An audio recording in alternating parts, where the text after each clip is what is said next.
What's up? What's up? What's up, everybody? It's your boy StephenMotivate back again with another episode of The Journey, and we have a special guest for you today. World renowned when it comes to her industry and her space. We're very lucky to have her. I'm going to get to know her just like you'll get to know her today, and I think the biggest thing we're going to talk about is how you pivot. But before we get there, Cheryl Luckett, I'll let you introduce yourself more and give a better, proper introduction of who you are and how the people may or may not know you. Thank you, first of all, so much for having me. I am honored to be here. I am Cheryl Luckett. I'm an interior designer. I am from Gulfport, Mississippi. Grew up in the dirty South. There is no further point south, as I'm from coastal Mississippi. Oh, wow. About 60 miles from New Orleans. I grew up there in the late 70s, 80s. Came of age in the early 90s. Yeah. Had educator parents who were pretty great, really steered their kids in terms of education and, success. They were from a generation that didn't have a lot, but they had parents who sacrificed to take advantage of the new opportunities that were available. And that all trickled down, certainly, to us. That's awesome. Let me cut you off. How poor is Mississippi? Is it, when I think of Mississippi, I think I'll tell you this. I've had a couple work trips. I was supposed to go to Mississippi, and I tried to finagle out of them because I have this perception in my mind from growing up and watch like that Mississippi is, one, racist, even though I don't know how much, I don't know if it's any more racist than the rest of the country. Yes. But how racist is it and how poor is it? Okay. So this is media for you. Okay. Right? We grew up with Mississippi burning, and we know all the stories that are set in Mississippi, and we see all the statistics in the list, the top 50. Right. I mean, the 1 to 50 list, and Mississippi is always 50th. Right. I am a proud Mississippian, I will say. I am also from I am from the most progressive part of Mississippi. Okay. Again, it's coastal. It's tourism. Yeah. It's kind of mini Vegas. So our industry is fishing and shrimping, as well as casinos. Okay. So lots of MGM properties, and so it's nestled between halfway between Mobile, Alabama, and New Orleans, Louisiana. Okay. So we call it the Secret Coast. Stop hating on Mississippi. Stop hating on Mississippi, because if you took a little trip down, you'd probably be pleasantly surprised. Wow. I have lived in Tennessee, South Carolina, and North Carolina, as well as Mississippi, and I will say the racism is on par at all of them. I love it. So pick your poison. Pick your poison. Okay, the media done got us scared. Got me scared to go to Mississippi. It does. But it's just like everywhere else. Take a trip. Okay, that's good. Yep. All right, keep going. So I left, graduated from high school in 1994, left Mississippi, headed to Nashville, Tennessee, to Tennessee State University. Okay, so Tennessee I State. attended TSU. That's a HBCU? I'm from a HBCU family. Everybody in my family went to an HBCU, all different ones. My parents met at one. And they basically said, if we're paying for college, you going to an HBCU. Okay. But that of course was their context. They grew up in a time where that was the only option, and so they instilled that value system in us. Right. So we were excited to go to an HBCU. How many kids and brothers and sisters? I have two sisters. Okay. One went to Bennett in North Carolina, and the other went to Texas Southern, the other TSU. Okay. Awesome. All right. I got all girls, so I got two little girls. Okay. Yeah. And we're not working on a third, even though people always ask us what we're doing. Our third was a surprise. Was it? Okay. Be careful. All right, I will be careful. Okay, keep going. So I went to TSU. Yeah. Again, I had parents who were educators. My mom was a guidance counselor in high school, and my dad was my middle school principal. Really? So that's awesome. They really had a lot to say about which way we went. Mm-hmm. And I was that kid who was a pleaser. And so my mom kind of steered me toward healthcare at the time. She was like, this is a really good industry. There's going to be a lot of jobs, in the next couple of decades. You might want to. I'm like, I'm not doctor material. Yeah. So I'm like, what allied health, fields might I be interested in? Right. So I ended up studying nutrition and dietetics. My mom had a friend who was a dietitian. Not a very diverse field, so that was kind of a rarity. Yeah. And I was like, what, dietetics? That sounds okay. Right. So I ended up getting a scholarship at TSU, and I studied nutrition there, graduated, went to another HBCU, Prairie View A&M, outside of Houston, where I've completed my studies, and then needed to find a job. And wanted to stay in the South, didn't want to go back to Mississippi, had come from Tennessee. Texas was a little hot. I literally picked up the map and was like, the Carolinas. I've kind of heard a lot about how nice the Carolinas are. Yeah. So I had a cousin in Greensboro, and I came to visit her, ended up job hunting, got several offers, and landed in the Charlotte area. Okay, awesome. Let's back up a little bit. So in terms of, because I feel like there's a sense in this age, I don't know if you feel this, but like school is only going to teach you how to be an employee. School ain't going to really, they're going to charge you so much money, and then you're probably not going to get a job in your field, and da-da-da-da-da. So what should people in 2024 go to college? Ooh, that's a tough question. Okay, context. First of all, I'm a little older.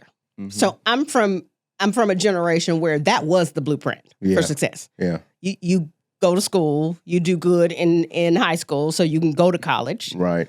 Hopefully you can get a scholarship or some help, and you finish in a respectable amount of time. Yeah. And you go get a good job. Yeah. Good job equals salary, benefits, retirement, and that's who I was raised by. The people that was the blueprint for success. Right. That was the only blueprint for success. Were your parents first generation college graduates? Surprisingly, sort of. Okay. So my dad definitely was. My mom's great grandmother, my great grandmother, my mom's grandma. Actually went to college. Wow. And taught school. I know, in Mississippi. So again, don't sleep on Mississippi. Don't sleep on Mississippi. I love it. So I come from good people. And I love that. They worked hard, and they instilled in us that working hard was the only option. And so we had very high standards and expectations. Okay. So, we tried our best to meet them. Yeah. I'd say retrospectively, today there's so many options. That's not a straightforward question to answer. Okay. I think it depends on what you want to do. Yeah. What you want to do. That's fair. And sometimes you don't know what you want to do. And so the best answer might be to get some education. Right. Because the more exposure you get, the more you realize there are options. But I think that lack of knowledge, unless you have a skill, a trade, a passion, that this is what I want to do. Right. Which I think is rare. Yeah, it is. Yeah. So for most people, I would say it's worth the investment. I think it's worth the investment. It was worth the investment for you, clearly. It was. And like you said, that was the blueprint, probably for your generation, probably for the generation behind, maybe, some of mine, maybe. But to your point, there are other options, but don't sleep on it. Yep. Don't completely, at least this is my opinion now, don't completely disregard education, because even if you do go to school, it don't mean you have to be stuck in what you did or what you. Okay, so, and then I want to ask you about dietitian. Like, this is the question that came to my mind. How bad are we in America? Oh my God, this is a whole as it relates as it relates to nutrition? Okay, so first of all, that field is almost like nursing. I mean, they make it hard to be a dietitian. Like it was a lot. Really? I had to go to school. I had to get a 4-year degree. I had to go to a postgraduate program that was a whole year, which is what I did at Prairie View. And then I had to sit for an exam. And then after that, I have to keep up my hours so that I can keep that credential. Wow. And so 20 years later, actually, no, 30 years later. Yeah, okay. 30 years later, almost, I still have that credential because I worked too hard for it. I mean, I literally just finished getting certified in pediatric and adult obesity. Really? Because I refused to lose that license. Yeah, okay. Because it was hard. Yeah. And it's a great field. It served me well. I had a dream job as a dietitian. I started out in public health outside of Charlotte in Cleveland County. It was my first job. It was great. So this is right after Prairie View, right after you moved to Greensboro? Right after I moved, my first job was in Cleveland County Health Department. How hard was it getting that first job with this specific degree? And it sounds like you went directly into your field. I did. Okay. It wasn't hard, actually. I was particular about where I wanted to live in North Carolina. Mm-hmm. I actually interviewed all over the state, and I got offered a lot of jobs, but most of them were in places that I didn't want to be. So I was like, I really want to be in Charlotte. But as a fresh out of school, never had a job, entry-level dietitian, I really didn't quite qualify for the things in Charlotte proper. Right. So I was like, how can I get as close as possible? Okay. And so I ended up in Shelby, which is about 45 minutes. And so I worked in the health department in the WIC program. I did nutrition counseling for people who were coming in to get WIC vouchers. Wow. It was a great job. I was extra. That job was kind of easy, so I started making up things to do. I asked, could I work with the Head Start program and teach nutrition to Head Start? They're like, sure. Yeah. I was like, could I do something with the school health nurses and maybe counsel the kids in high school? They're like, sure. So I literally started building my own portfolio of extracurricular things. That's dope. At the health department. What did you learn about the people that are on? Because what is WIC? Women, infants, and children. Women, infants, and children. And if you're is that like the same as food stamps? It's similar. I mean, the qualifications are you either have to be pregnant, breastfeeding, or have children under, it's been a while, 5, I think. Okay. 4 or 5. Because I think there's a perception about people that are on food stamps, people that are on WIC are lazy, that they're using the system, that they don't really care. What did you find out about that community in your short time with them? That's so interesting. This has been something I'm far removed from that, but I would say I had the exact opposite experience. I had people who would sit in that chair because you were required to speak to the dietitian before you were given vouchers. And I would have people who would be so appreciative or who would almost feel like, I hate that I'm even here. And I'm like, this is what this is for. Right. Right? This is for you. Because you have a need, and we're happy to fulfill it. Yeah. So I would say 75% of the clientele now. Of course, you always got you got some that's using the system. 75% of the people were humbled, grateful. They had that kind of energy where they were just happy that they were able, to get something that was helping fulfill their families' needs. Yeah, I love that. I was reading a book that was talking about that says, a lot of people that have a need don't even use the government resources to meet that need. So a lot of that money that's allocated to government resources actually ends up getting unspent or sent back, or it doesn't get used as much as you would think. Yep. And exactly what you said is what I've read. Like, people are either, ashamed or been embarrassed. And so the actual folks that are using that aren't really, more times than not, trying to use the system. Yep. They're actually trying to do it for as little as possible, as short as possible. And I don't want nobody to know. Yep. And I'm going to get up on my feet. I love that about, I guess, America in general, our culture, that there's these perceptions, or the media making us think that everybody trying to use them. Most people want to, they have enough self-pride to kind of want to do on their own. Yep. I agree. And honestly, especially in this election year, that experience, that early experience in my career probably shapes how I view politics and where I align. Okay. Because I've seen the value that the things that we do to help other people makes. Yeah, that's good. Okay, so you're doing that. You're helping people. You're overachieving. You're making up programs to do. Do you feel like that was, I always ask this to people, is that nature or nurture? Is that who you are? Mm-hmm. Or is that because mama and daddy nurtured these high standards in you? That's a good question. That's probably 50-50. 50-50. I think there's something in me that is just my personality. I'm an achiever type. Yeah. I always have been, probably always will be. They reinforced that, with high standards and expectations. And so I was rewarded for that achiever, but I think that was always in me, and they added to it. Yeah. So it's probably about 50-50. Okay, that's good. So you're doing that, you're making an impact, and then what's next? Do you get noticed from this overachieving? So I quickly realized, okay, this is probably not going to be a place I'm going to be forever. Yeah. About a year in, I'm like, I am bored to death. Like I'm making up stuff and I'm running out of things to go do. So I started to set my sights a little higher. Yeah. And I worked with a nurse who had a husband who worked at a large company in Charlotte, and it was in food service. And he happened to be a recruiter. And she knew I was getting antsy and starting to look around because, again, my goal was to get to the Charlotte area. She said, give me your resume and I'll take it to my husband. He works at this big company called Compass Group. Maybe you've heard of him, and I hadn't at the time. And she said, he's a recruiter. He might know of something. So I gave her my resume. She took it home, and I got a call from Compass Group. Which is a food service, actually the world's largest food service management company. So Compass does food everywhere. They provide contract food service management at schools, universities, businesses, the stadiums, hospitals, vending. Yeah. It is a massive company. Wow. So, and they're located here. The U.S. headquarters is in Charlotte. Wow.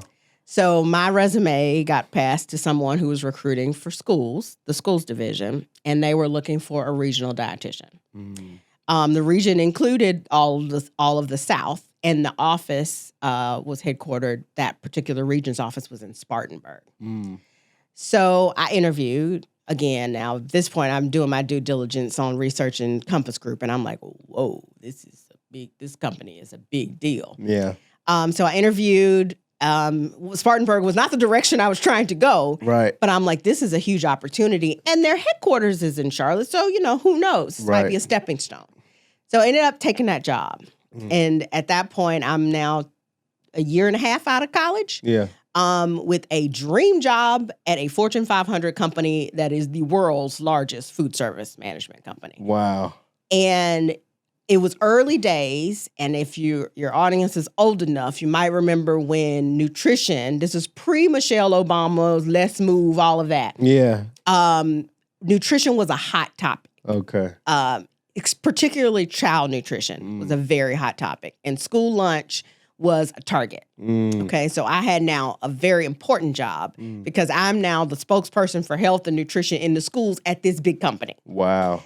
And so they gave me all the resources. I'm now the subject matter expert. Now I'm a year and a half out of college. I'm now the subject matter expert. No one else has my job in this region. Wow. I'm the dietitian. I'm the person who says, yes, this meal is healthy for these kids. And so it was amazing. I mean, I had the little Palm Pilot and my little rolling bag, and I was at the airport and, doing your thing. I'm like, I'm a career girl. From Mississippi. Right. So that was amazing. That role grew. They hired more dietitians. It kind of snowballed, and it became a for real career. So I did that for about a decade. As my region grew, I'm traveling every week. I'm now overseeing all kinds of school districts, and I'm doing training. And, again, I'm on the news. Like, I am the spokesperson for. And you like it. I liked it. You're killing it. I'm killing it. I love the job. Yeah. I realized this is a dream job for a dietitian. Yeah. But if we backtrack all the way back to TSU, I never really loved nutrition. That wasn't my passion. Yeah.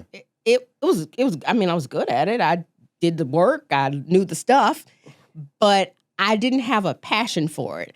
And every year I'd go to the big conferences, and all of these dietitians would be so excited about, what the speakers were talking about, or the latest and greatest in granola or whatever. Yeah.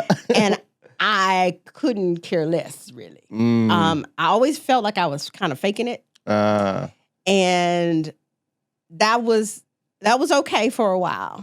But the longer I did it, the less I cared to fake it. So 10 years in, I'm getting a little antsy. I have a great job. Now I got benefits and stock bonus and seniority and all the things. Yeah.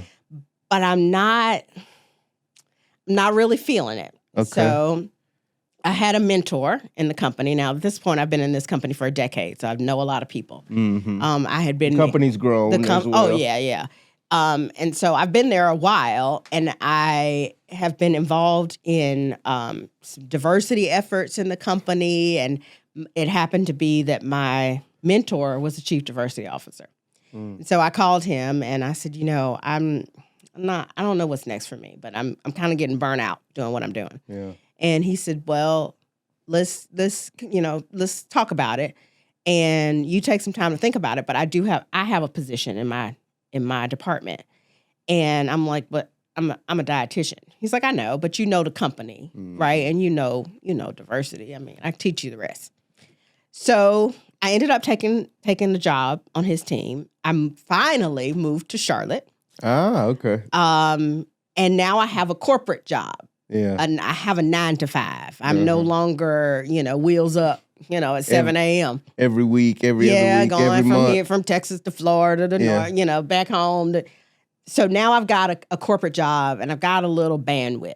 Okay. A little more work-life balance. So let me pause you there. So this is good, right? You were ready to move. Well, I guess you already answered this, but what would you tell people? What other signs should they look for to know that, okay, maybe it's time to do something different? I think I had an inner knowing. I was burnt out. And I thought, well, maybe there's a path for me to stay on this track that I'm on and pivot in that way. So I was working with my then supervisor maybe they were thinking about crafting a new position for me. So you let people know. I did. How early did you start letting people know that I'm doing good? I know it looks like I'm killing it, but I need something different. I feel like good companies have these conversations with their employees. So I was having, annual or semi-annual conversations about my future. Yeah. At the company. Okay. And my satisfaction. I love that. So a good company will be talking to you about this. It's up to you to make sure you are self-evaluating and communicating, hey, this is where I'm at. This is what I'm thinking. You were honest with them. It sounds like you weren't scared to be like, no, I don't want to lose my job, so I'm just going to say everything is fine. Well, at that point, I knew my value. Yeah. Right. I knew I was doing a good job. Yeah. I knew they didn't want to lose me. So why would I not be vocal about what I'd like to do next? Yeah. No, that's dope. Let me ask you one more other thing on this topic. So during that time, and I know this is a whole nother podcast, but was there anything that you said, whoa, America, FDA, I don't know who all you had to review and analyze, like, whoa, we're not getting the right nutrients. Let me make these changes so we can get, and this question stems from, I see a lot of this online.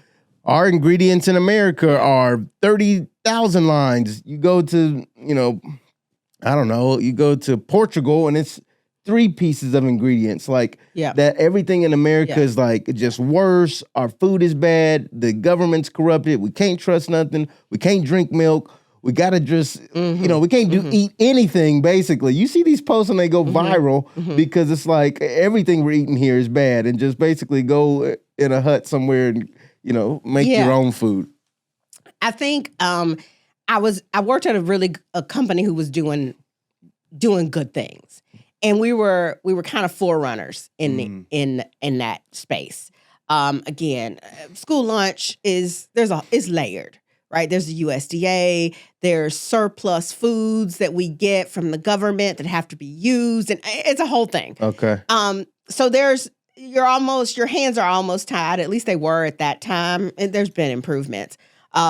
So we were on the cutting edge of doing things like adding whole grain pizza crust and, adding fresh fruits and vegetables and doing innovative salads. And so I was really proud of the things that we were doing. Okay. I also recognize, again, back up one job, I came from public health. Mm-hmm.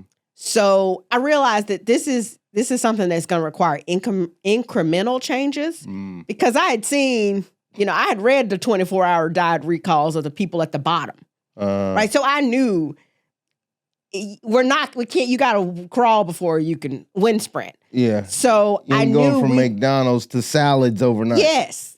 Okay. Or, drinking Mountain Dew every meal to squeezing your own orange juice. Yeah. Right? There's incremental steps. Yeah. So I knew that my responsibility was to help people, and my people would have been the people on the school lunch program, to make those incremental changes. Okay. Right?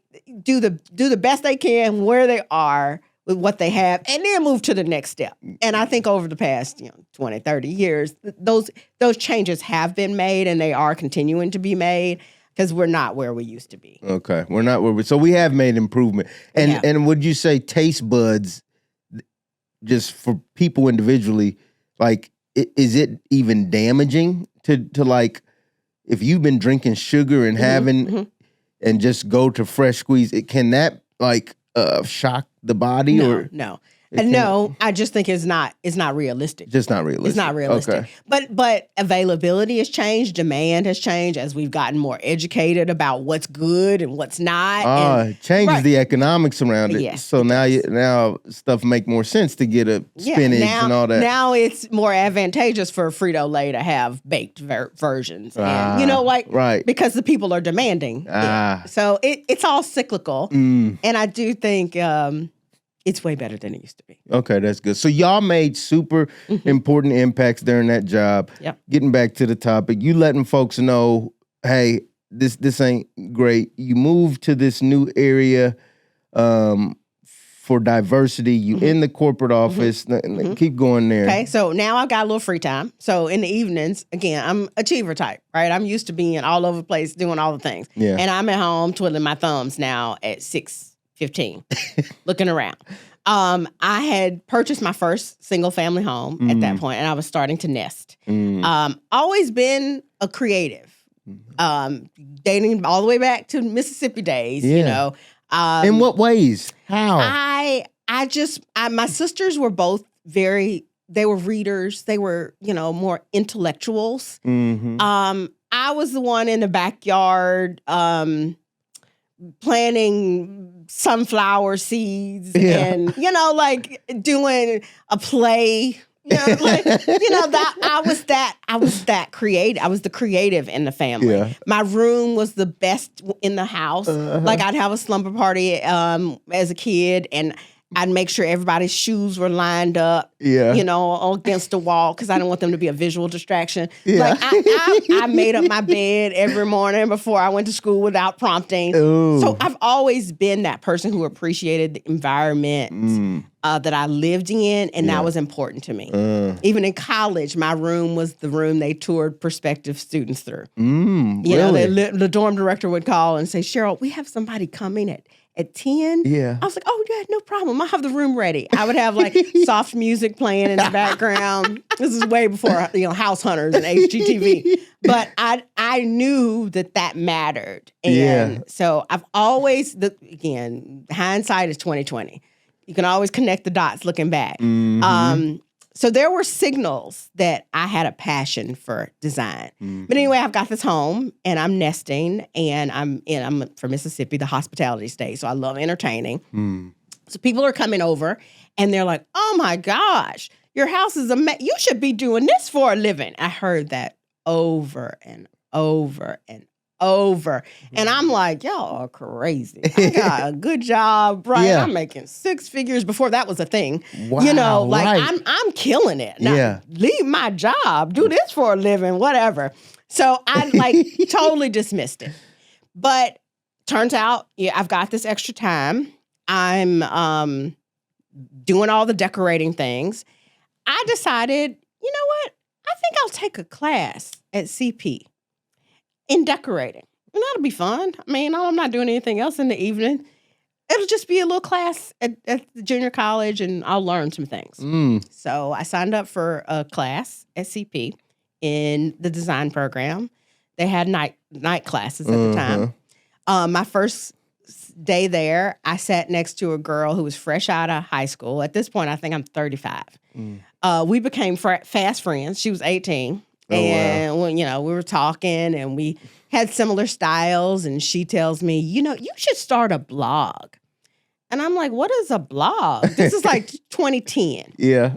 What is a blog? She's like, oh, I'll show you. She pulls up some on her phone. And I'm like, send those to me. And so I started following a couple of blogs, and it wasn't long before I'm like, I could do this. I could talk about what I'm doing in my house and why I'm decorating. I've got this new house. I'm got planting a garden. People might want to read about it. So I, again, achiever, hired a blog designer, decided what the name was going to be, decided I better register the name with the Secretary of State. I mean, I don't want anybody to come in and swoop up and steal my name. Yeah, we going to do it right. I bought the domain. I had a professional photo shoot at my house. So I'd have some good pictures to put on the blog for the launch. Made everybody sign up. Yeah. To everybody that I know, I need you to sign up for my blog. I'm going to be blogging. And I'm like, okay, just need your email. So, at this time, what's happening with the job? Job's fine. Oh yeah, job's fine. I'm 9 to 5. I'm killing it. You're killing it. I'm killing it. But Still it's not. It doesn't require what the old job required. Right. So you're still able to do that. Yes, I'm doing that, and I'm leaving there, going to school 2 nights a week. Yeah. And writing my little blog. Wow. Okay, so. Fast forward a few months, somebody from church reaches out. Oh, I love your blog. It's so good. I've got a room that needs some help. Can you do that? I'm like, well, sure. And now, again, I've been now at this point in a corporation for 12 years or so. And I know enough to be dangerous in terms of running a business, but I know how business works. Right. So I'm like, oh, well, okay, if I'm going to go over, even if I know these people, like, I need to have some sort of process. So we'll have a consultation, and the consultation will cost X. Yeah. And then I'll do a plan, right? And if you like the plan, you can sign on. I'll give you the cost of what it's going to, I'm making all of this up. So it's not when you're blogging, when you're getting the emails, in your mind, when you're registering the name, it's not yet a business to you? No, I'm just doing something. You're just doing something. You're just filling your time. Right. It's fun. I'm just doing something. This is not, nowhere in my mind am I leaving my job to blog or decorate dining rooms for people at church. But again, I know enough to know that if I'm going to take my time and go to somebody's house and start decorating, I need to have a process in place. So I do that. Turns out it looks pretty good. I decide, well, I need blog content, so I should probably photograph this. Who do I know that's a photographer? So, I call a friend has a hobby photography business. I'm like, can you come over and take some pictures of this dining room so I can put it on my blog? Okay. So I'm doing this. And then leads to the next person. And then the next person. And then I blog about it. Take the photos get better every project. I get better every project. I put it on the blog. Long story short, it wasn't long before people who I didn't know start reaching out on the regular. And I'm like, hey, wait, I got a real job and I can take one person at a time. And they're like, oh, that's fine. I'll wait. Okay, so now now you got a wait list. Now I've got a waiting list. And human nature, when you say you have a waiting list, people want to wait. Right. Oh, yeah. Oh, yeah. I love to wait. Okay. So I have a waiting list. I'm now probably in class 3 at the junior college because it's fun. Like, I'm like, this is a break. I'm doing my little corporate thing. And then I come over here with the creative people where I feel at home. And, we learn color theory. And, I'm like, this is cool. So I do this for about 24 months. Now, at that point, people are reaching out on the regular. I've got a waiting list. I'm busy. My weekends are full because now I've got to go decorate these clients' homes and buy the things required for that.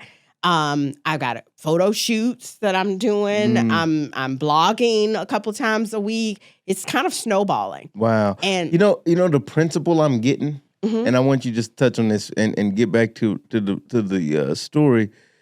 But it's like, and I think this is good for our listeners. It's like you're doing the small things right. You're doing like, yeah, this is my first meeting, but I'm going to have a process for my first meeting. So, and this is, the Bible talks about be faithful in the small things, or faithful over little things. Talk about that a little bit. What do you think made you be so, I want to get this hobby, this non-important thing, this little side thing, I want to do it right, even for the first church lady. Why did you want to do it so correctly? That is who I am. I don't have to do anything. I just don't. If I'm going to do it, I'm doing it right. Wow. And that has served me well. Also, again, I didn't know what I was doing.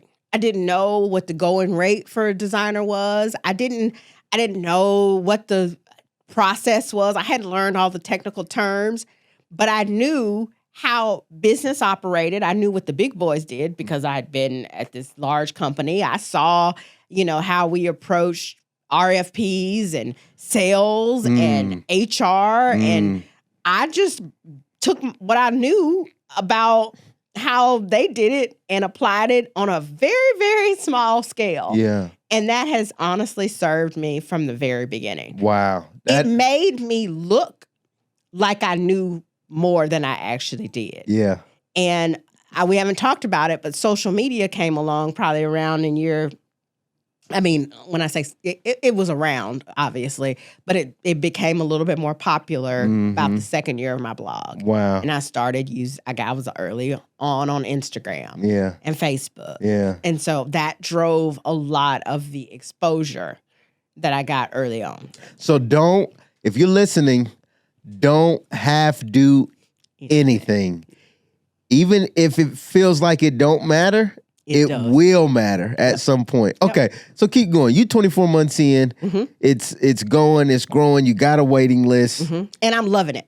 There's that, right? Because I've been in school. I feel like, remember I mentioned that felt like I was always faking it with the dietitian. Yeah, I'm feeling like, oh, these are my people.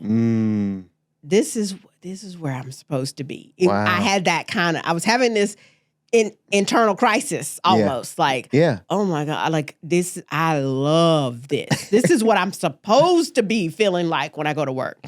So about that time, I'm like, okay, I'm being tapped now for opportunities at my job because I've been circulating around the corporate office for 24 months. And people are like, we like her. Yeah. What's next for her? I'm getting tapped for opportunities for development. Right. Because, they got plans. Yeah. Yeah. Talent management and stuff.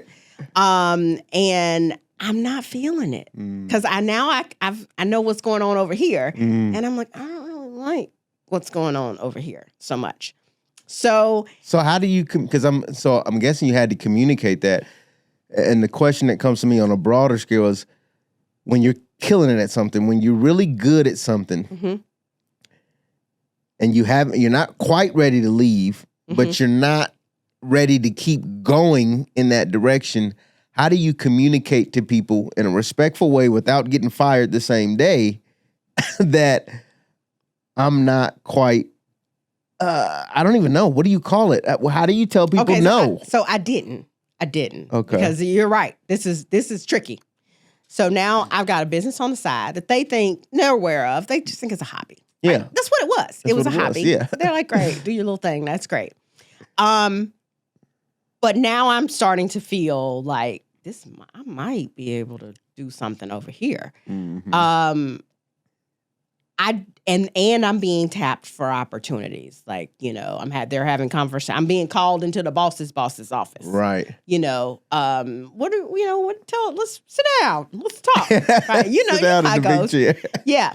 So I play along because I'm not stupid. Right.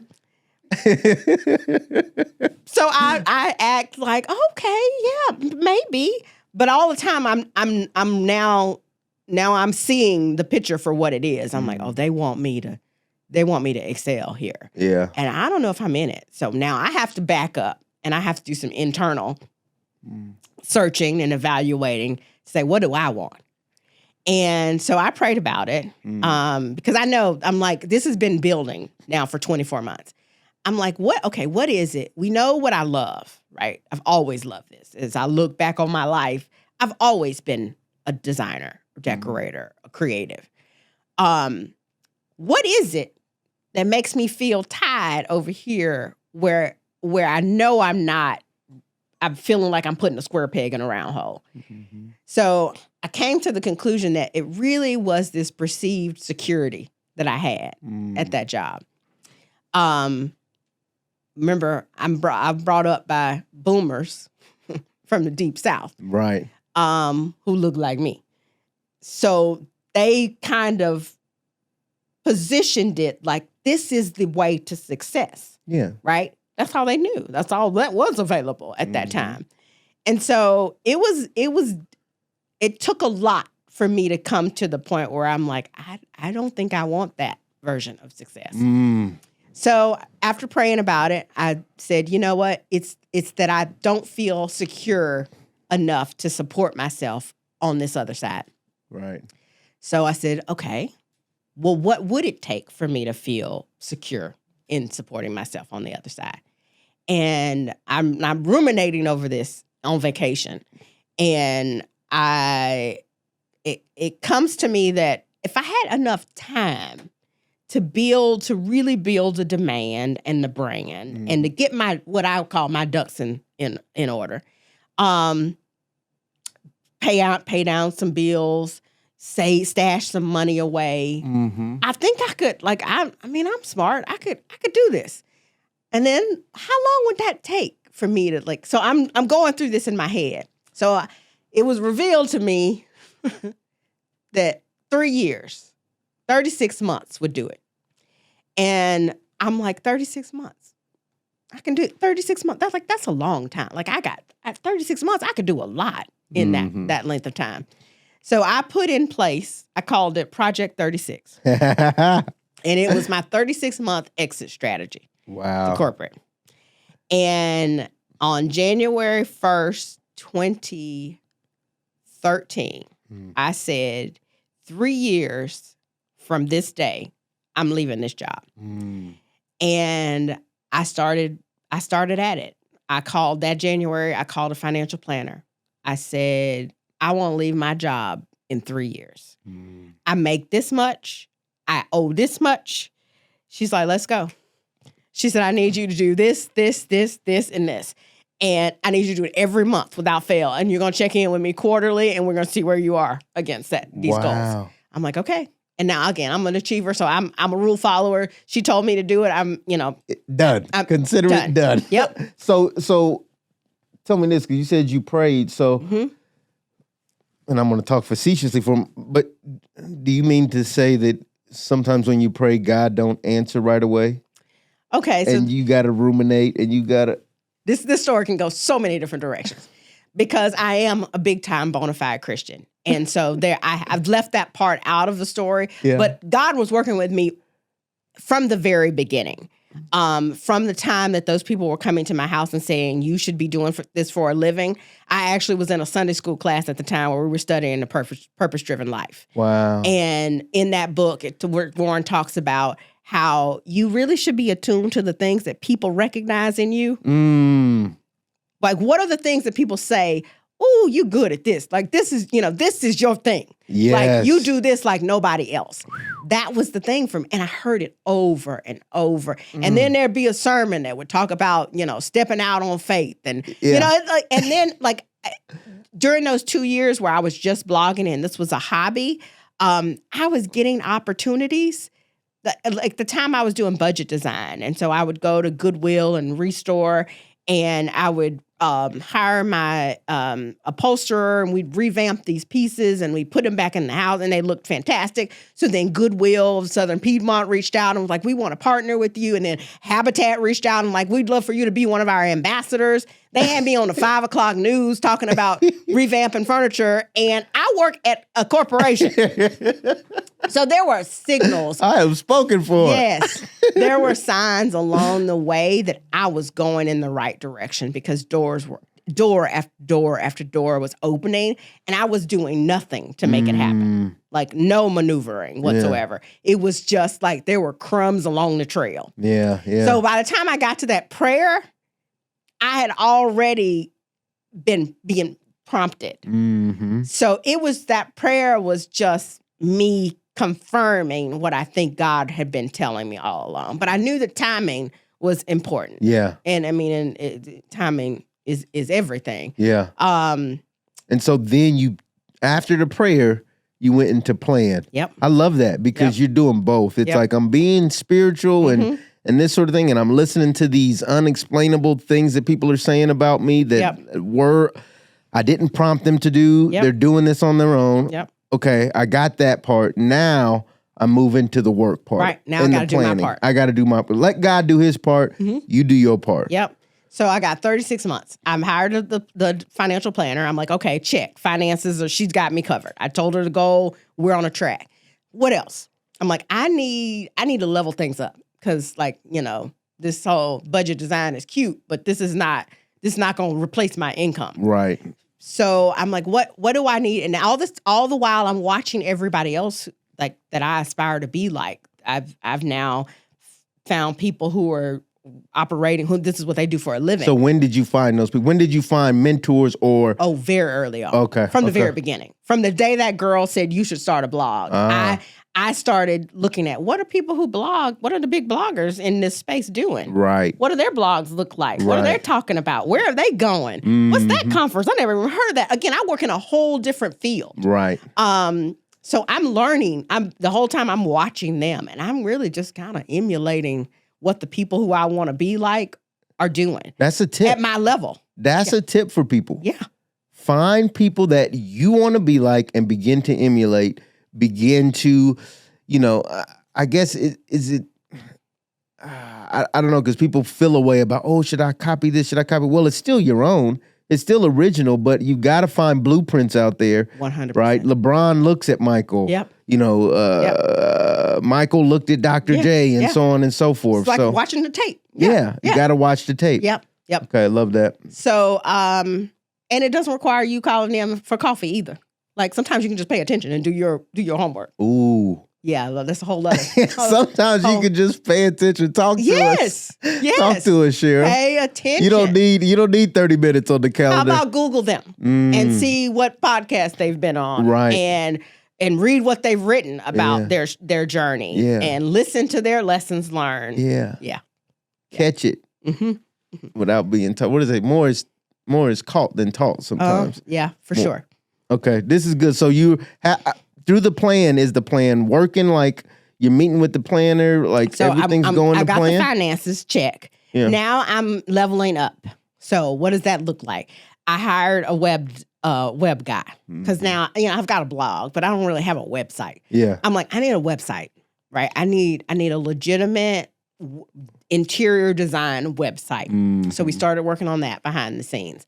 I'm like, you know what? I need some relationships. I need to be in the room. So I started taking my PTO, and I'm going to conferences that I see the other people going to that I aspire to be like. I'm like, I'm going to that thing next year. Yeah. And so I show up and I meet all these people, and I'm like, I work at a company in food service. I'm actually a dietitian. And they're like, really? And I'm like, yep, but I want to do this. And I'm doing it on the side right now. And so I met all of these people who now are friends, but I learned so much from them, and I operated as if until. I operated as if until. That's powerful. So you're inspiring me right now. So I'm now networking with the people who I want to be like. I'm learning what they're learning. I'm building my brand and business on the side, and I'm working on my finances. Okay. So these months are ticking away. I'm still going to class at night, right? I'm still going to work by day. I'm still blogging. Mm-hmm. I'm on social. Right now, I'm learning more about Instagram, and I'm fielding DMs from people who are like, it's all building. Before I knew it, it was 24 months. Before I knew it, it was 18. Then it was 12. These months are ticking by. My savings is building. My debt is going down. Like it's all coming together. Yeah. I look at the program guide for my interior design program at CP, and it just so happens, this is how God works. Just so happens that the last class I need to finish my program ends at the end of my 36 months. Project 36, yeah. Also ends up that my current boss, is retiring at the end of my 36 months. So I'm like, oh, this is, yeah. At this point, I've gotten all the confirmation that I need. Mm-hmm. And so I put in my notice when there was 3 months left in Project 36. And on December 30th, 2016, I did a slow-mo video out of the glass doors at Compass Group. And I never looked back. Wow. So let me, very specifically, did you give them a 3-month notice instead of a 2-week? Okay, so that can be a thing when you're good at your job. Yeah, I wanted to go out like I came in. Mm-hmm. And, I had been there at this point for 15 years. Right. Right. I have a big job. Right. And they knew I had a business on the side. They knew I was really kind of pushing back against being promoted. Mm-hmm. I felt like it was only fair that I gave them an opportunity to post my job and get somebody in it. That would be good for them, yeah. It was a gamble. They could have been like, you can go now. Right. It was a gamble I was willing to take. Because at the end of the day, whatever. If they said that, I was ready anyway. Right. You was doing them a favor at that point. I was. Yeah. I was. And you wanted to do it excellently and all that. And I didn't burn any bridges on the way out. Wow. Now, caveat,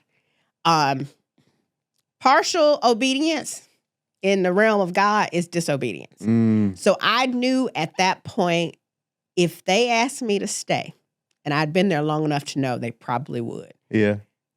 And I said, yes, I was being disobedient. Because I had gotten all the confirmation, right? I've been working this plan now for 5 years. Yeah. Side hustling. Yeah. It was time. Yeah. And I didn't need them to craft any kind of, and they did, craft some sort of deal where I worked part-time until they found, no. Really? Mm-hmm. So they crafted a deal to, let's just keep you around a little bit. But could you stay? I mean, you could work from home and maybe it's a part. I'm like, I got it. At this point, God has given me so many confirmations that if I have to do this, and like you said, you don't have to do anything. If I have to, at that point now, I'm being disobedient. I like that. Yep. I like that. So I left, and January 1st, the shingle was out. And you didn't cry? Or did? No. Not at all? Not at all. I was ready. I had been preparing for that for 36 months. So what do we tell people when if someone were to ask you, when's a good time to quit your job? Will you tell them 36 months? Will you tell them pray about, like, how? Well, because there are people out there thinking about quitting, thinking about pivoting. Yeah. What would you advise them on how to do it? I think the situation matters. I was in a good situation, right? I liked my job. I was good at it. There was no problem. I just I didn't feel like this was aligned to my purpose any longer. And that made me want to make a change, but I knew, looking at the facts, that I needed to be strategic about that change. And so for me, that was 36 months. For somebody else, it might be 12. For somebody else, it might be 3 months. Like, if maybe you're in a bad situation and you're like, I can't, for my well-being, I have to get out now. Right. I wasn't in that situation. Yeah. So I think you kind of have to evaluate where you are, but don't always think you have to leap. I think the leap should be should be not taken lightly. A lot of people just I just can't take it anymore. I can't stand working here and I'm gone. Right. Okay. Uh-oh. Because the bills keep coming. Right. They're coming. Yeah. And your direct deposit is gone. Yeah. So it is something to be said for being slow and methodical. Yeah. Don't leap spontaneously. Leap strategically. Yep. When you leave. Yep. Did you look back at those 15 years and say, oh my God, I've wasted 15 years of my life? Oh, heck no. Okay. No. There's no way in the world I would be the business owner that I am without that time that I worked in that company. Yeah. I learned there's so many transferable skills because let's be real, creative entrepreneurs in particular lack business savvy. I had business savvy because I came from a business. Right. And everything that I learned there, even by osmosis, I brought with me. Every little thing. Wow. All of it. So like the elevation worship song, nothing was wasted. Nothing. Yep. I love that because we all sometimes when we have this on the inside of us, this entrepreneurial, this creativity, this thing that feels untapped. Yep. We think, oh man, I'm wasting my whole life, but it could be that God is using your life as it is now, with the job you currently have, with the boss you currently have, with the situation, with the commute you currently have. Yep. There's so much that we're not, I like to tell people this, you're not disadvantaged, you're advantaged. Yep. And like you said, everyone's situation is different, but I think we've got to find a way to put, look at every situation as how does these last 15 years an advantage to me versus, I wasn't doing this 15 years ago. But it's like, no, those 15 years now made me sure up a place where most creatives lack. Yep. And I'm a firm believer that my steps are ordered. So every step along the path was intentional. Who told you not to do it? Ooh, who told me not to? No one told me not to do it. Okay. Blatantly. I think though that most of my circle around me was like, "What? You doing what?" Yeah. So much so that I actually didn't tell my parents. You kept it secret until I turned in my resignation because I knew the influence that they had on me, and I knew that their word would impact me. Wow. So I purposely did not tell them that I was leaving my job until after I resigned. So don't tell everybody your plans, even the people closest to you. Wow. Even the people close. Don't tell everybody your plans, even the people close. Because God may be telling you something that he ain't told them. 100%. So, okay, this is good. Okay, so you leave the job. You walking out, you skipping. You walking out skipping. I got the video to prove it. Yep. The video's on your IG? It is. I posted every December 30th of every year. Y'all be looking for the video on December 30th or go back in time. So what happens next? Does everything fall into place? Is it all good days? Is everything up, up, up? Every client's great. The money's flowing. Yeah. So I had my financial planner had me set up to have 6 months of runway when I started. Like if nobody called, right? Yeah. And I was just sitting there waiting on the phone to ring, I knew I'm good for half a year. Yeah. And before I start dipping into stuff you're not supposed to dip into. Right. Right. I knew that was unlikely. Okay. Because now at this point I've got people calling like on the regular. I've got a waiting list still. Yeah. So I knew that was unlikely, and I just started plugging away. Did it ever get annoying? Like, oh my gosh, the thing that I like to do is now a business, and now people calling me. Now people want it. Did it ever become like a nuisance? Like, cause you could talk to a musician. I love playing music, but now I got to do these concerts and I got to do this and they're now the creativity isn't so free. There are some guardrails to it. Did it ever become a nuisance? This running my own business is the hardest thing I've ever done, no doubt about it.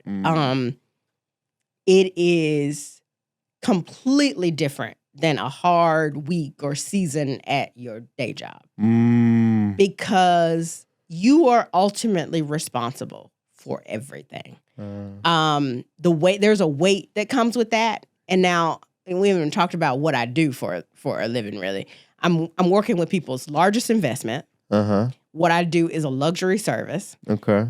It's expensive, right? There's a lot of weight that comes with that. I'm exercising, creative, my creative ability. So there's the, emotion behind that. It's a lot.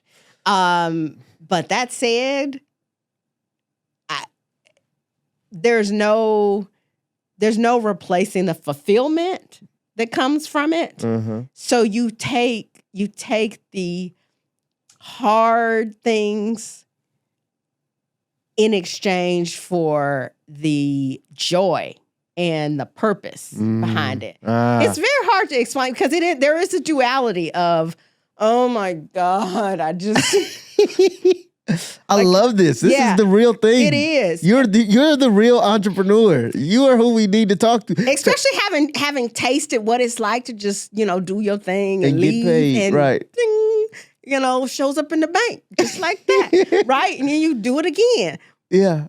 There is a comfort in that. Yeah. There's a security, perceived security, because that could all go away, with economic downturn or a change in management or anything. Sure. But there is a certain level of comfort that comes with that. But it pales in comparison, at least to me, to the fulfillment and the joy and the purpose behind knowing that when your feet hit the floor, you are doing what you literally were put on this earth to perform. Like that, you can't. I mean, direct deposit is good, but it don't compare to that. That's so good, Cheryl. That is so good. Oh my gosh, that is like, oh. But when you find that, it's hard to ignore. Now, some people don't know what that thing is, but for me, I knew. This is what I would do if nobody paid. If you locked me in a room and I only had what was available to me, I would make those things as beautiful as they could be. That's what I would do with my time. I don't know that everybody knows what that thing is for them, but when you find it, it's hard. I don't know if I could live a life without doing something else when I know that's the thing. Do you think everyone has that thing, has a passion, has something that they're destined to do, they're put on earth to do? And I'd follow up with, should they follow it? Yeah, I do. I do think that we all have that thing. It might not look like what you think. Some people's thing is to help. You ever met people who just like, they're that person who they got you. Like they got it. They are ahead, 2 steps ahead of everybody else. Their whole world revolves around supporting other people. Like that's their function. Their superpower might be working in a company where that's what they do. They get the same joy that I get from doing what I do, doing what they do. Yeah. So I don't know that it necessarily has to be a perceived creative thing. Or an entrepreneurial thing. But I do think we all have a thing that is unique to us, that lights us up in a way that nothing else does. So even if I tell you, Cheryl, I got something way easier that would pay you more, are you saying that no, I'd rather pull the train. Come pull this bicycle and I'll pay you more to do that. No, I'd rather pull the train because I'm put on earth to pull the train. Yeah. I'm pulling the train. Pulling the train. Even though it's harder. Yep. Even though it's heavier. Yep. Even though it's going to take longer. Yep. You're going to get more fulfillment from pulling that thing. Yes. Than you will pulling the easier, the lighter, even more compensation, whatever. Yep. Yep.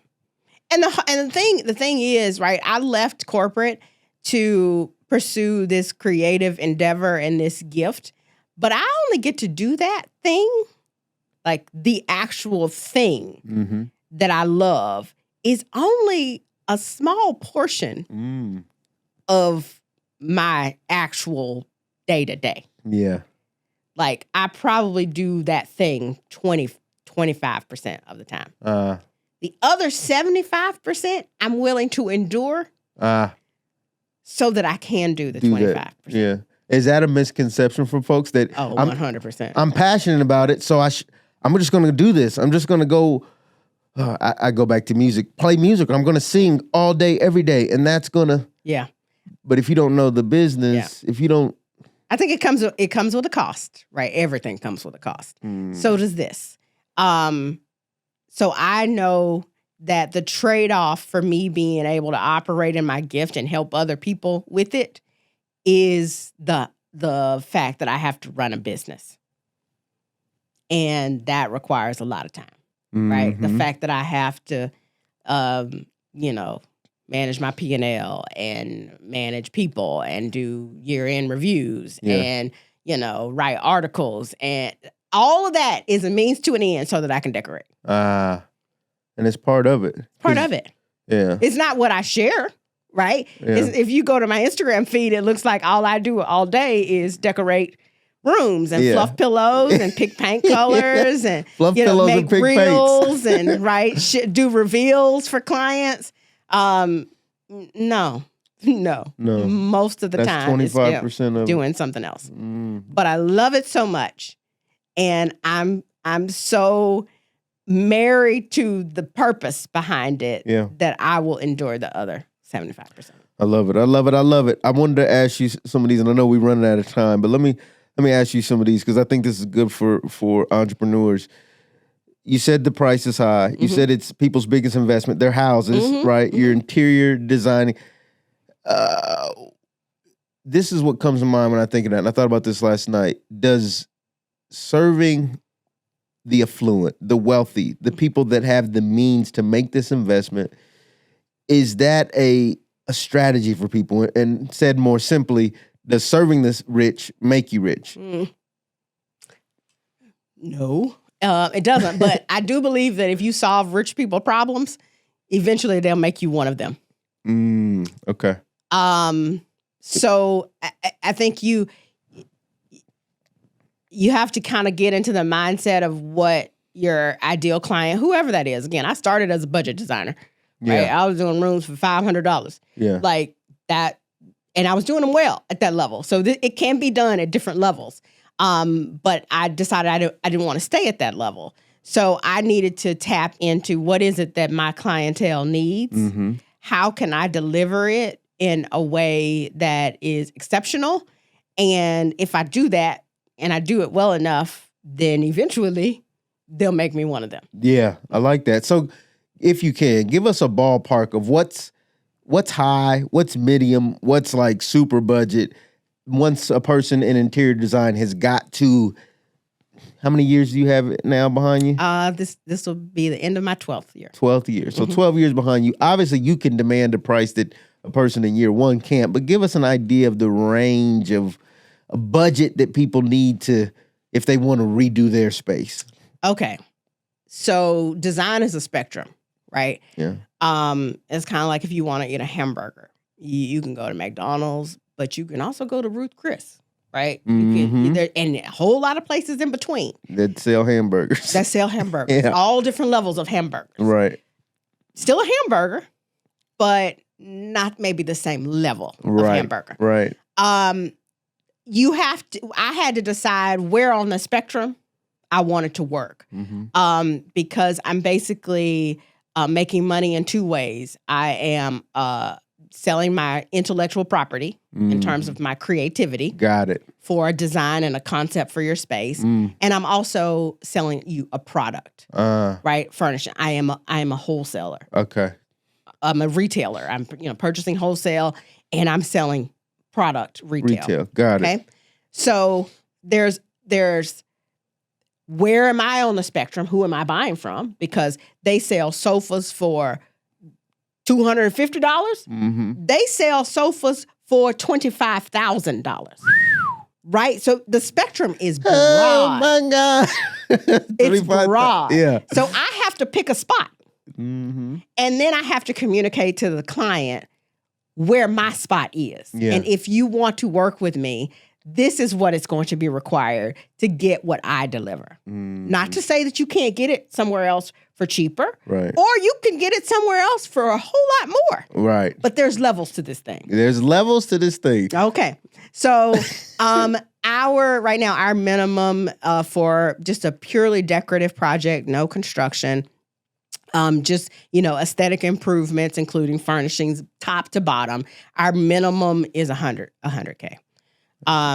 That's wonderful. That does not do your whole house. If you got a big house, baby, that's a room. Yeah, no, it's more than a room, but it's often, unfortunately, not as much as people would like it to be. Yeah, because we want to be providing quality, a certain level of quality.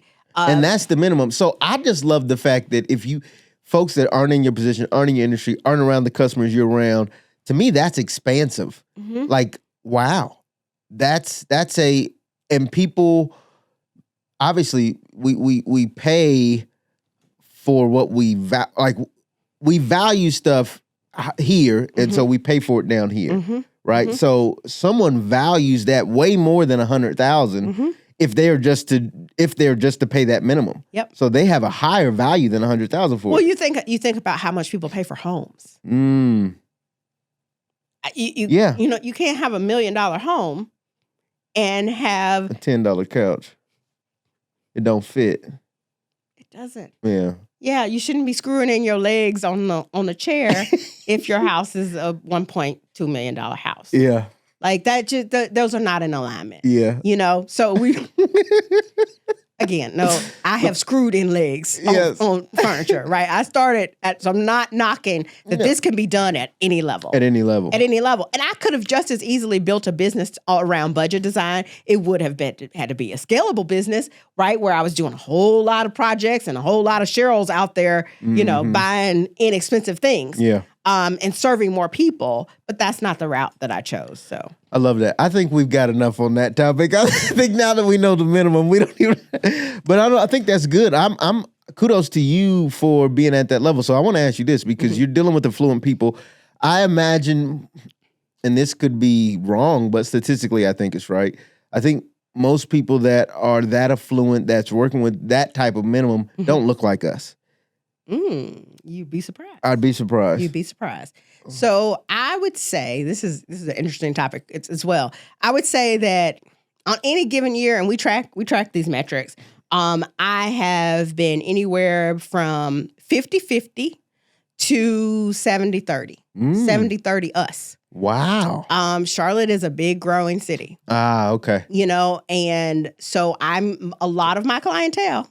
Come on, Charlotte. Yeah. Clap for Charlotte. Come on. A lot of my clientele are a version of me, right? They have excelled and they're overachievers. They've excelled. They had parents who worked hard so they'd have more access to things that they didn't have. They're first generation wealth. Right? They want their kids to grow up in an environment that celebrates who they are. Right? They want to give them more access. Yeah.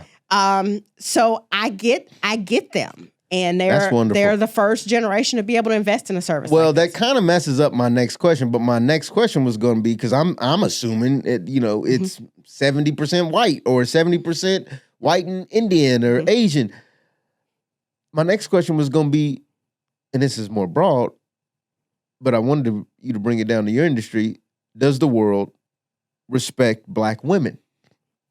We are just coming out of an election. VP Harris lost, pretty significantly.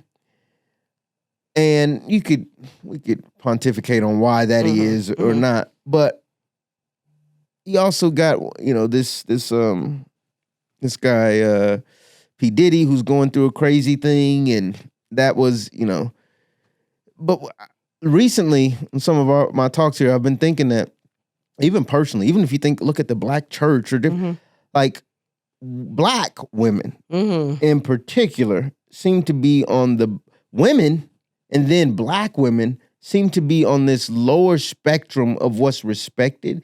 And so my question was going to be, in your industry, when you're dealing with these budgets, when you're dealing with this massive amount of requests and needs and preferences, do you get the respect that you feel like you should? Mm-hmm. Like, what is the respect level when you're dealing with folks? Well, this is a layered question. You know, as a Black woman who's navigated through corporate, being a minority in school, in every arena except for my 4 years in college. Mm-hmm. I probably am a little used to it. Yeah. And maybe even desensitized to it. I just know that the expectation for me is way higher. It's what and I think to be honest, I probably was groomed to be ready for that. Yeah. You know, I was raised by a Black woman who was a product of affirmative action, you know, likely, who had new opportunities and probably had to deal with a whole lot of, so she knew I'm raising 3 girls who need to be ready for this. Yeah. So I demand a certain level of respect, but I also am not foolish enough to think that what you just said is true. Right. Yeah, I mean, it's the world we're living in, and it's unfortunately the world I've been navigating in for 48 years. So I know what's required of me, and I just work with what I've got, and I demand a certain level of respect. But you're not I also naive. show up. You know, I show up in a way that it warrants that respect. Warrants it as well. Not, and again, fair? No. You know, am I having to do more than my counterparts who don't look like me? Absolutely. Okay. But I always have. Always have. It's like that always. So you're not naive to that fact, and being an entrepreneur, even as successful as you are, doesn't exempt you from the fact that you still need to show up. Just like, and I feel the same way. I feel like I've always had to show up a bit better. Yep. Be more educated to get the lower job. Yep. You know, all these sort of things. So that's interesting. That was just something I wanted you to touch on. Back to more design. Psychologically, what does design do? How important is this investment for people's lives, for the time we have here on Earth? Yeah. Why is it important to have a room that is designed well? I love this question. And it's actually where I started. So it takes me all the way back. When I first started this, I really wrestled with this being my purpose.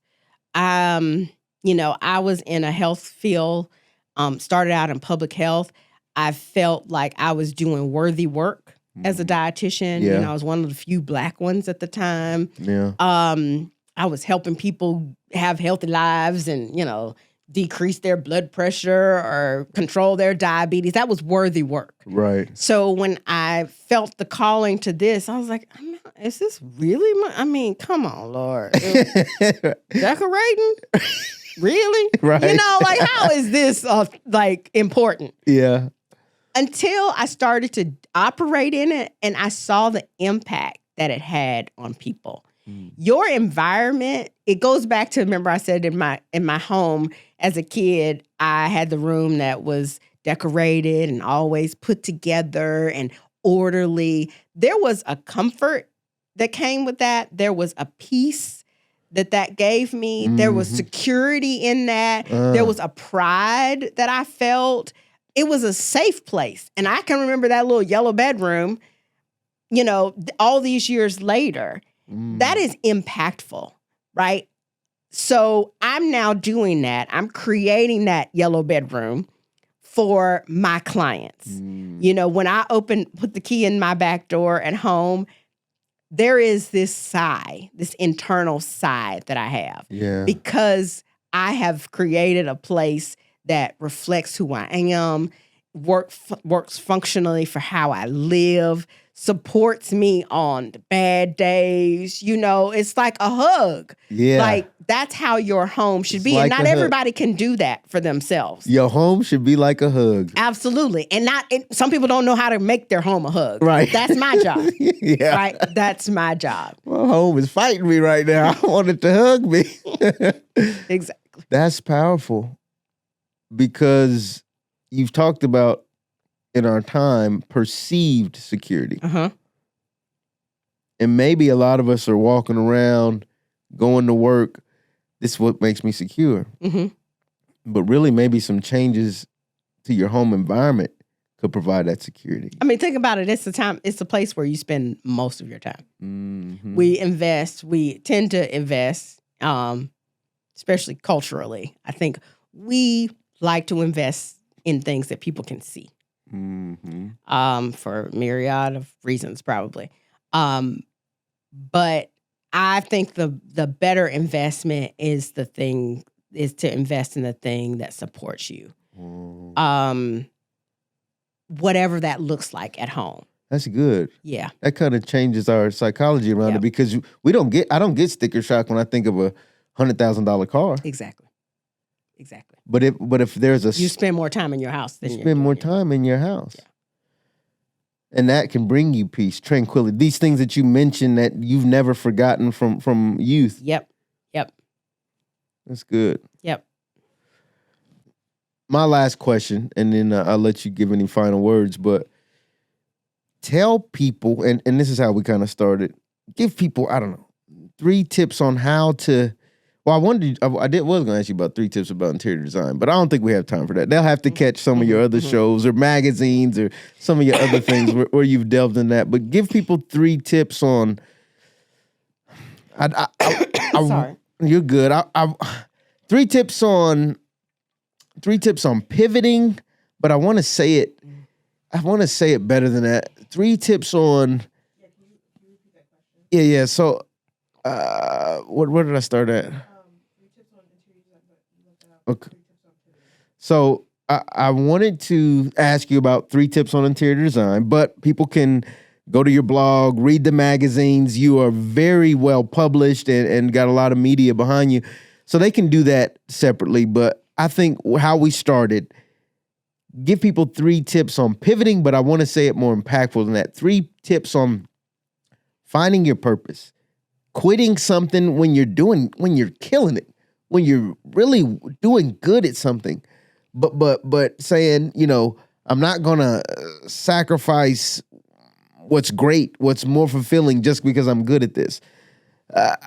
Give people 3 tips around how to shape their life to a point where, man, you're walking in your purpose and in your fulfillment. I think we do a lot of looking outward. What are other people doing? What's a way I can do such and such? I think the answer to the question is looking inward.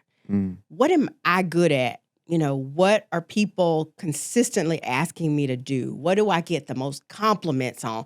Where do I excel? What things do I could do in my sleep? Like, I don't even think about them. What things bring me joy?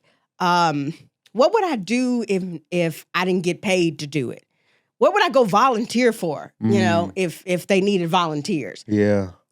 I think those are all clues into where your purpose might lay. Yeah. I feel like what you are created to do and what your gift is usually not forced. It's not hard. It's easy. Designing is easy. I go in a room, I can see its potential.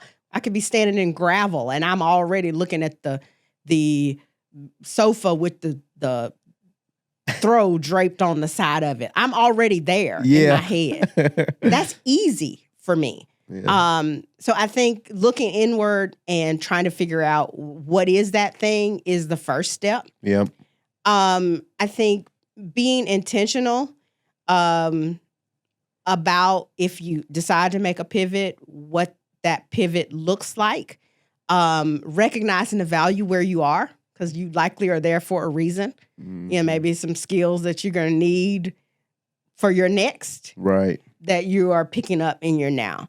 Don't negate that. Like, again, I would not have had the success that I've had if I weren't exposed to the business arena for as long as I was. And then I think once you know what that thing is, once you've got some sort of plan in place, not being afraid to make that move is key. Like I said, if I felt at that point, if I didn't make the move, I was being disobedient because I was that clear on where I needed to be and it was time. So I think you have to be willing to make the leap when it's time. Look inward. Don't negate where you're at now. Mm-hmm. And when it's time, make the leap. Make the leap. Yep. That's how you pivot. Yep. Well, Cheryl, you have blessed us this morning. You have really blessed us, and it's good to see someone that has done it. And it's because I always talk to people about, hey, you don't have to quit your job to be an entrepreneur. I talk about that all the time. Mm-hmm. But at some point, maybe you do need to make the leap. Yep. But I love that you've done it. You are goals, as they would say, right?